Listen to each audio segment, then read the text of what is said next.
આગામી આવનાર દીપાવલીને લઈને દીવ જિલ્લાની મીઠાઈની દુકાનો પર તપાસ હાથ ધરવામાં આવી.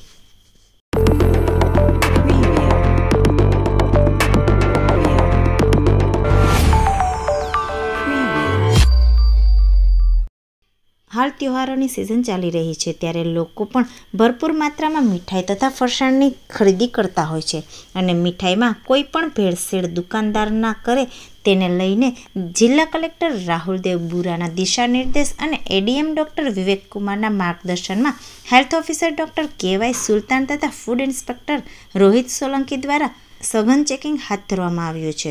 ચેકિંગ દરમિયાન એડીએમ વિવેક કુમાર પણ હાજર રહ્યા હતા અને દીવ જિલ્લાની દરેક મીઠાઈની દુકાનો પરથી સેમ્પલો એકત્રિત કરી અને તેને લેબોરેટરીમાં ચેક કરવા અર્થે સીલ કર્યા હતા અને દરેક મીઠાઈની દુકાનોનું નિરીક્ષણ કર્યું હતું. તપાસ દરમિયાન લેબોરેટરીના ટેસ્ટિંગમાં કોઈ ભેળસેળ હશે તો તેના પર કાયદેસર કાર્યવાહી કરવામાં આવશે.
What?